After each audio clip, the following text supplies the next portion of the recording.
하나님의 말씀 요한복음 5장 19절부터 29절까지 말씀입니다. 19절부터 29절까지 말씀을 23절까지는 제가 읽고 24절까지부터는 함께 읽도록 하겠습니다. 그러므로 예수께서 그들에게 이르시되 내가 진실로 진실로 너희에게 이르노니 아들이 아버지께서 하시는 일을 보지 않고는 아무것도 스스로 할 수 없나니 아버지께서 행하시는 그것을 아들도 그와 같이 행하느니라. 아버지께서 아들을 사랑하사 자기가 행하시는 것을 다 아들에게 보이시고 또 그보다 더 큰 일을 보이사 너희로 놀랍게 여기게 하시리라. 아버지께서 죽은 자들을 일으켜 살리심같이 아들도 자기가 원하는 자들을 살리느니라. 아버지께서 아무도 심판하지 아니하시고 심판을 다 아들에게 맡기셨으니 이는 모든 사람으로 아버지를 공경하는 것 같이 아들을 공경하게 하려 하심이라. 아들을 공경하지 아니하는 자는 그를 보내신 아버지도 공경하지 아니하느니라. 24절입니다. 내가 진실로 진실로 너희에게 이르노니 내 말을 듣고 또 나 보내신 이를 믿는 자는 영생을 얻었고 심판에 이르지 아니하나니 사망에서 생명으로 옮겼느니라. 진실로 진실로 너희에게 이르노니 죽은 자들이 하나님의 아들의 음성을 들을 때가 오나니 곧 이때라. 듣는 자는 살아나리라. 아버지께서 자기 속에 생명이 있음같이 아들에게도 생명을 주어 그 속에 있게 하셨고 또 인자됨으로 말미암아 심판하는 권한을 주셨느니라. 이를 놀랍게 여기지 말라. 무덤 속에 있는 자가 다 그의 음성을 들을 때가 오나니 선한 일을 행한 자는 생명의 부활로 악한 일을 행한 자는 심판의 부활로 나오리라. 아멘.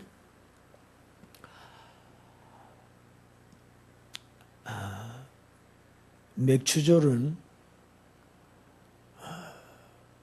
6월절 초막절과 함께 이스라엘의 3대 절기 중에서 하나입니다. 밀수확이 우리나라의 절기도 농사와 밀접한 연관이 있듯이 이스라엘의 절기도 그들의 농사와 긴밀한 관련을 맺고 있고 보다 더 깊은 의미는 영적인 의미가 담겨져 있습니다. 밀수확이 끝나고 이제 봄 작물을 수확합니다. 그것을 감사하는 감사제가 맥추절입니다. 이 시기는 6월절부터 7주, 7주 후에 행해졌기 때문에 77절이라고도 하고 오순절로도 불렸습니다. 그 맥추절에는 회당에서 룻기가 낭독되었습니다.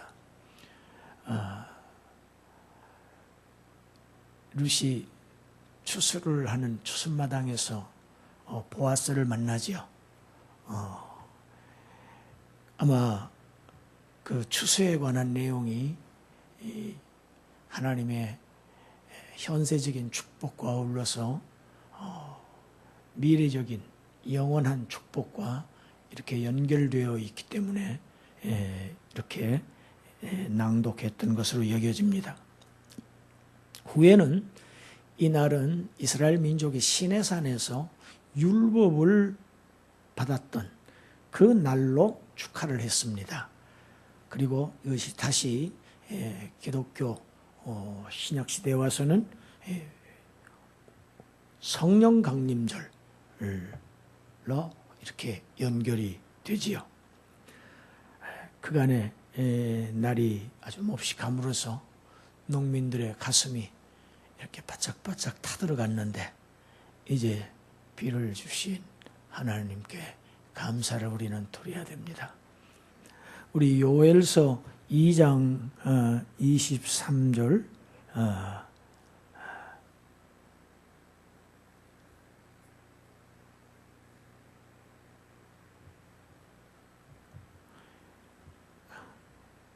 성경 요엘서 2장 23절을 한번 찾아서 읽어보겠습니다.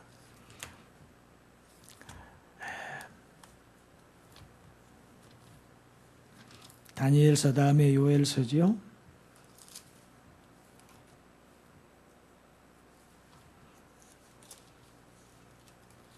요엘서 2장 23절 24절입니다.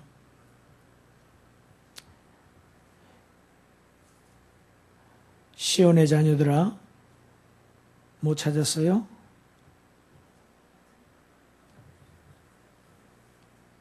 (1272페이지에) 이래서 스크린에다가 말씀을 띄우는 것이 좋기는 하지만 성경을 찾아보려다 하니까 성경을 이제 찾는 시간이 걸려요. 23절 24절 같이 읽습니다. 시온의 자녀들아, 너희는 너희의 하나님 여호와로 말미암아 기뻐하며 즐거워할지어다. 그가 너희를 위하여 비를 내리시되 이른 비를 너희에게 적당하게 해주시리니 이른 비와 늦은 비가 예전과 같을 것이라. 마당에는 밀이 가득하고 독에는 새 포도주와 기름이 넘치리로다. 이른 비와 늦은 비를 주셔서 우리의 마당에 밀이 가득하게 하고 우리의 독에는 새 포도주와 기름이 넘치게 하시는, 우리의 삶을, 우리의 필요를 공급하셔서 우리의 삶을 윤택하게 하신 하나님을 찬송하는 것이 하나님의 백성입니다. 감사하는 자가 하나님의 백성입니다.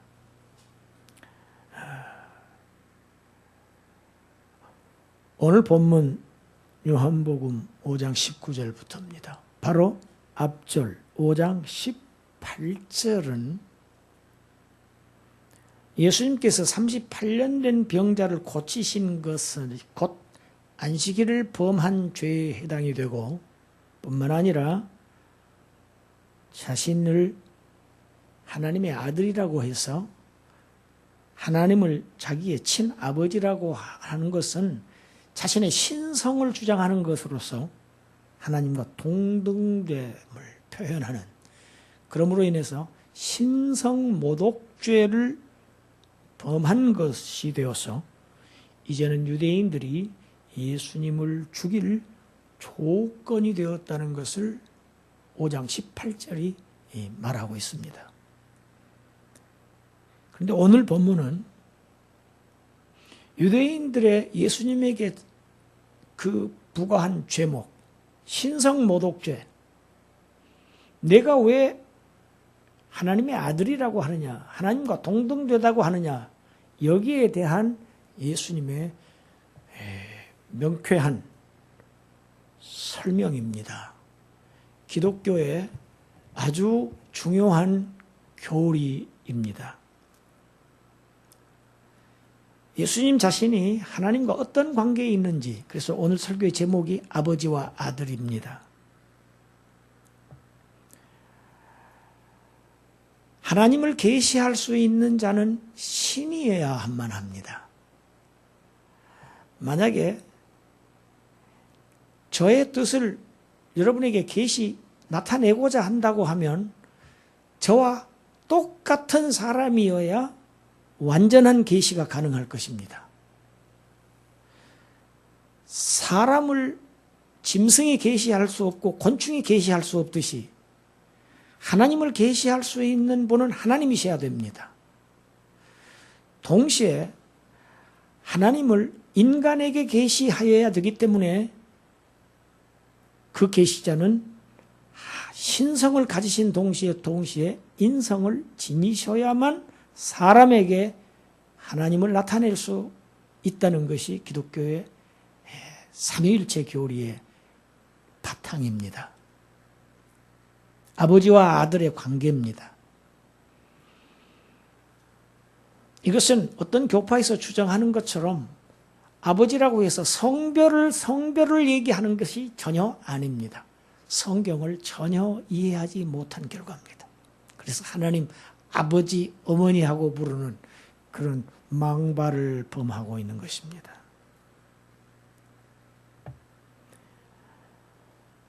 아들의 개념은 이 휴오스라고 하는 이 아들의 개념은 아버지의 대리자입니다. 상속자입니다. 아버지 대행자입니다. 아들만이 아버지를 알 수 있습니다. 아버지께서는 모든 것을 아들에게 알게 하신다고 오늘 본문에서 말씀하고 있죠. 다 아들에게 보이셨다. 자기가 행하시는 것을 하나도 남김없이 다 아들에게 보이셨다는 것이죠. 왜? 그것이 아버지의 아들에 대한 사랑입니다. 성부의 성자에 대한 사랑입니다. 그래서 아들은 아버지의 모든 것을 알 수 있고 아버지가 행하시는 모든 것을 행할 수 있는 자가 아들입니다. 그래서 아들은 아버지를 완전하게 계시할 수 있는 자입니다. 이것이 나타나신 하나님 인자로 오신 그리스도이십니다. 아버지로부터 보내심을 받은 아들은 아버지의 일을 행하십니다. 그래서 요한은 자신의 서신서, 첫 번째 서신서 요한 1서에서 이렇게 말합니다. 요한 1서 2장 23절 같이 읽습니다. 아들을 부인하는 자에게는 또한 아버지가 없으되 아들을 시인하는 자에게는 아버지도 있느니라. 아버지와 아들을 동등으로 삼고 계시죠. 아들을 부인하면 아버지가 없고 아들을 시인하는 자는 아버지가 있다. 아들이 있는 자에게는 아버지가 있다. 아들은 곧 아버지입니다. 이것이 형상이라고 하는 개념입니다. 이 형상이라고 하는 단어는 구약에서부터 계속되어져 내려온 개념입니다. 사람을 하나님의 형상으로 지으셨죠. 대리자입니다. 하나님의 대리자입니다. 이 지구상에서는 하나님의 대리자가 사람입니다. 그래서 우주 만물을 다 지배하고 정복하고 하나님의 뜻을 받들어서 다스리게 되어 있습니다. 예수 그리스도는 아버지의 형상이라고 그랬습니다. 아들은 아버지의 형상이 고린도후서 4장 4절입니다. 고대 왕들, 특히 파라오, 애굽의 파라오는 그 넓은 지역을 한 사람이 다 통치했습니다. 그런데 애굽의 곳곳에 자기의 조각상을 세웠습니다. 자신의 모습과 똑같은 조각상들을 세웠습니다. 그리고 말합니다. 백성들에게 이 지역을 다스리고 있는 통치자가 바로 나다. 내가 보이지 않을지라도 여기에 있는 이 형상을 보면 내가 너희들의 통치자인 줄 알라 하고 했습니다. 그 조각상을 형상이라고 했습니다. 히브리어로는 첼렘이라고 하는 단어입니다. 아들은 아버지의 형상입니다.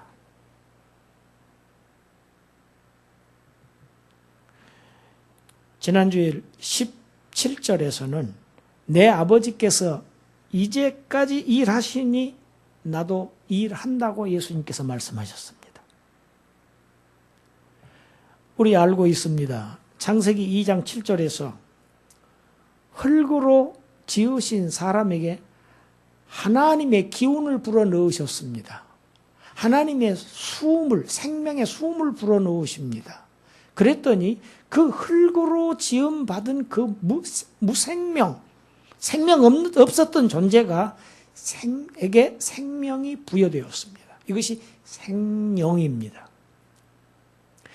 이것이 인간의 본성입니다. 인간의 본성은, 인간의 본질은 하나님의 형상으로 지음받았다는 것이 인간의 본질이고, 인간의 본성은 생명입니다. 살아있는 영적 존재입니다. 어떤 피조물도 영적인 존재는 없습니다.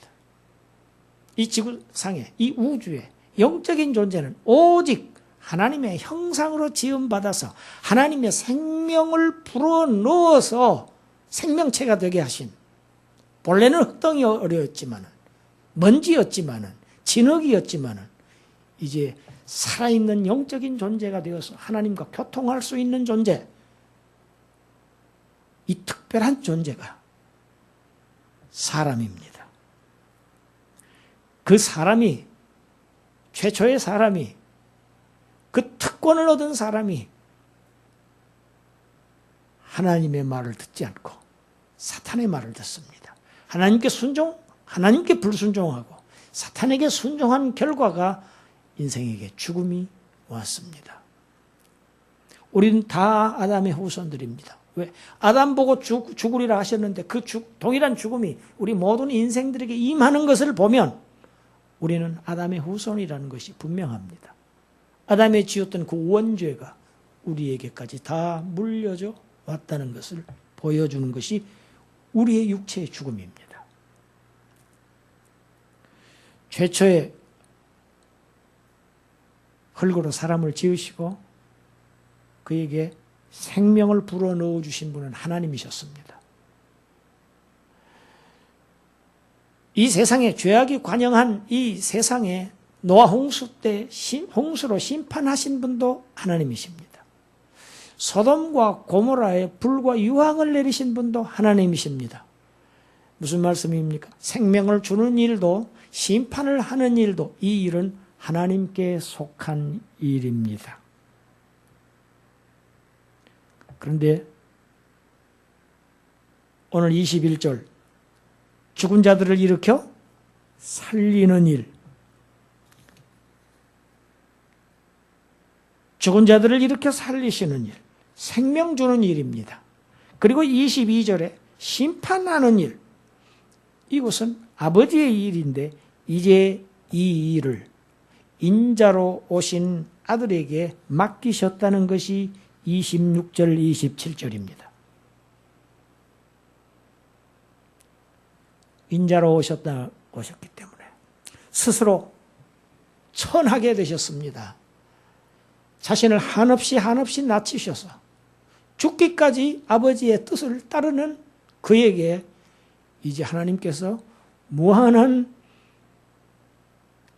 권능을 주십니다. 이것이 생명을 부여하는 일과 심판하는 일입니다. 이제는 아들이 아버지의 일을 행합니다. 그래서 이제 모든 사람들은 다 아버지를 공경하는 것 같이 아들을 동일하게 공경해야만 생명을 얻을 수 있습니다. 이것이 아버지의 뜻입니다. 지금 유대인들은 하나님을 공경한다고 하면서도 그가 보내신 아들을 지금 배척하고 있습니다. 그를 죽이려고 하고 있습니다. 이것은 하나님을 공경하는 것이 아닙니다. 지금 그 점을 예수님께서 지적하고 계신 것입니다. 아들을 믿지 않는 것이 아버지를 믿지 않는 것입니다.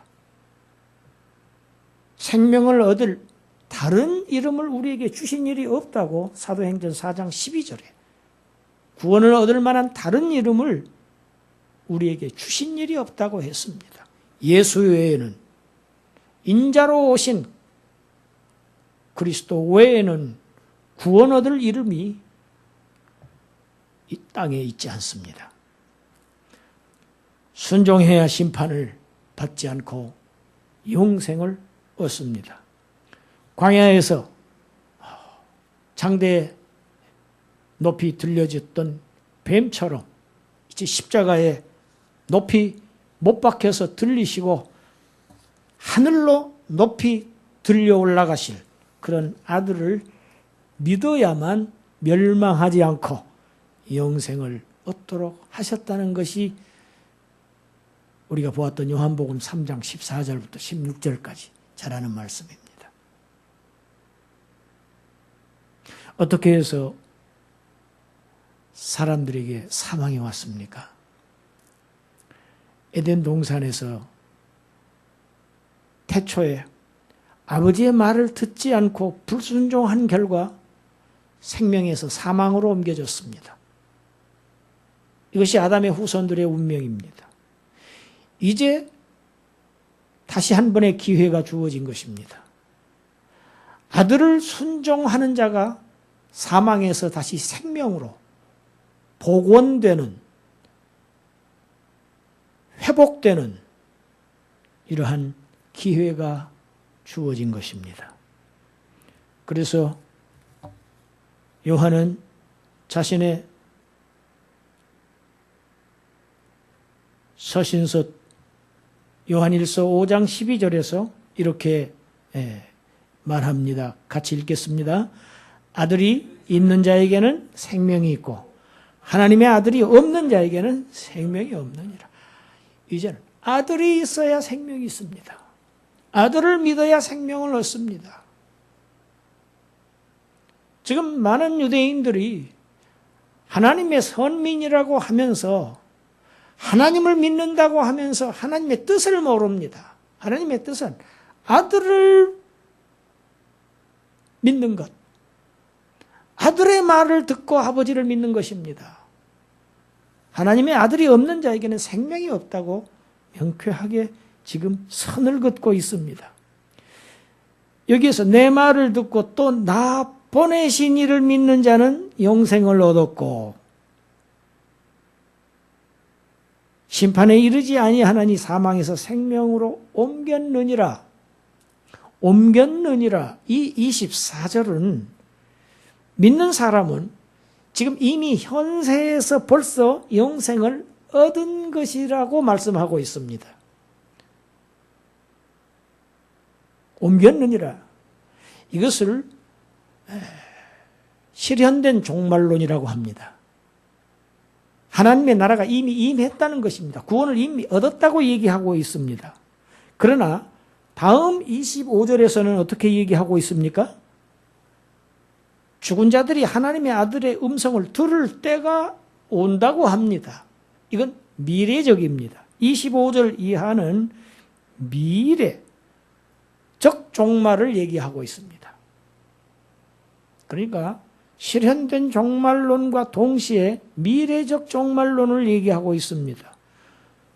죽은 자들이 에베소서 2장 1절에 보면 허물과 죄로 인해서 사람들은 다 죽었다고 되어 있습니다. 하나님 앞에서는 하나님과 분리된 영적 사망의 상태, 이 허물과 죄로 죽은 자들이 미래에 하나님의 아들의 음성을 들을 때가 오는데 그때 듣고 믿는 자는 살아난다. 믿는 자들이 그때 살아난다는 것입니다. 부활을 통해서, 육체적인 부활을 통해서 하나님의 구원의 완성에 들어갈 것을 지금 얘기하고 있습니다. 그러니까 말을 쉽게 하자면 아직 이 구원이 완성되지는 않았다는 것을 의미합니다. 24절에서 우리가 이미, 영어로는 already라고 그러죠. 이미 구원을 얻었다고 말하고 25절에서는 그러나 아직 아니 but not yet이라고 말하고 있습니다. 우리는 이렇게 이미와 그러나 아직 아니의 그 중간 상태의 긴장 가운데서 살고 있는 사람들이 신자들입니다. 우리는 이 점을 분명하게 이해하고 이것을 살아야 합니다. 긴장 속에 있습니다. 그래서 성경은 깨어 있으라고 말하고 있습니다. 다 끝났다고 얘기하고 있지 않습니다. 다 끝났다고 하는 것이 지금 성경과 상치된다는 얘기입니다. 실현된 종말론만 얘기하고 있지 않습니다. 신구약 전체를 통해서 신약 성경, 특히 신약 성경이 공통적으로 말하는 종말론, 공통적으로 말하는 구원이 이미와 아직을 동시에 얘기하고 있다는 것입니다. 배는 항구를 출발했지만 아직 목적지 항구에는 도착하지 않고 지금도 운항 중이라는 것입니다. 이것이 구원의 배입니다. 구원의 열차입니다.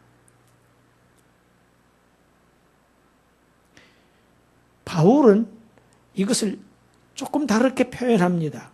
벌써 구원을 얻은 것을 첫 열매로 표현하고 있습니다.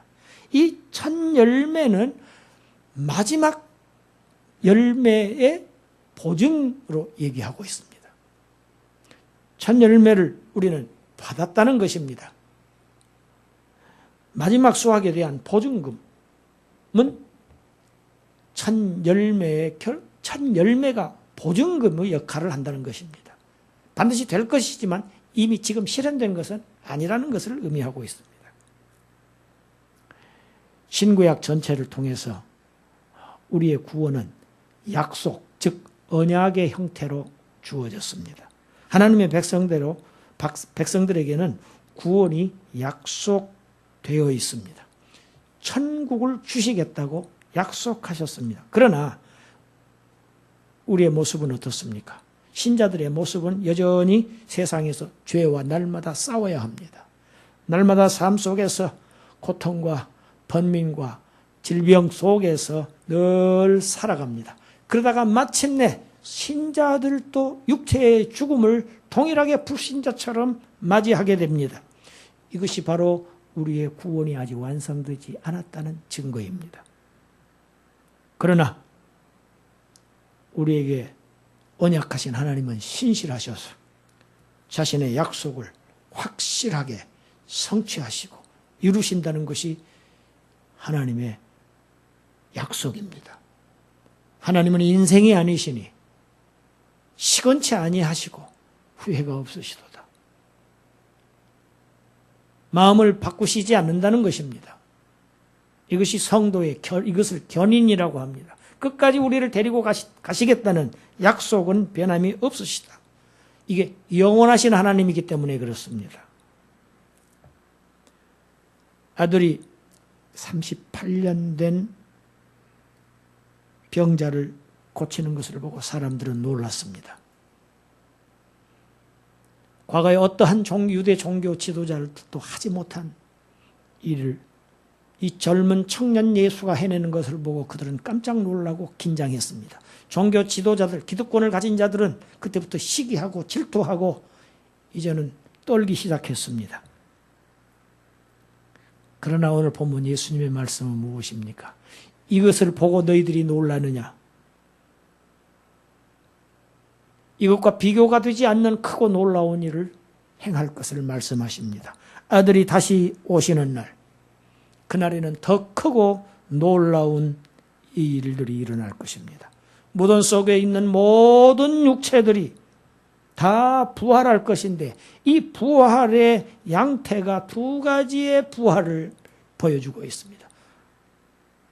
선을 행한 자는 생명의 부활, 악을 행한 자는 심판의 부활로 나타난다는 것이 오늘 29절 마지막 말씀입니다. 무엇이 선이고 무엇이 악입니까? 에덴 동산에 이 나무가 있었습니다. 무엇이 선이었습니까? 무엇이 악이었습니까? 하나님의 말씀을 듣지 않는 것이 악이었습니다. 하나님의 말씀을 믿지 않고 순종하지 않았던 불순종이 바로 악이었습니다. 그 결과 사망이 왔습니다. 무엇이 선입니까? 하나님의 말씀을 그대로 듣고 믿는 것이 선입니다. 이것이 하나님의 일입니다. 그래서 예수님은 우리가 배울 다음 장 요한복음 6장에서 이렇게 말씀합니다. 요한복음 6장 29절 우리 같이 한번 읽습니다. 예수께서 대답하여 이르시되 하나님께서 보내신 이를 믿는 것이 하나님의 일이니라. 예수를 믿는 것이 하나님의 일이고 이 일이 선한 일입니다. 하나님의 일, 선한 일, 예수 믿는 일, 예수를 받아들이는 일, 예수를 그리스도로, 예수가 하나님이신 것을 믿는 것입니다. 유대인들은 하나님을 믿노라고 하면서 하나님의 일을 거역한 악을 행한 사람들입니다. 심판에 있을 뿐입니다. 심판에 있을 뿐입니다. 아들을 영접한 선한 일을 행한 하나님의 이스라엘에게는 다시 사망이 없는 영생으로 갚아주신다는 것이 우리 주님께서 오늘 직접 증언하신 약속의 말씀입니다. 아들이 이제 다시 오시는 날을 기다리고 있습니다. 유대인의 3대 절기입니다. 6월절은 예수님의 십자가 사건을 상징하지요. 이미 지나간 일입니다. 오순절, 77절 오순절, 오늘 맥추절이죠.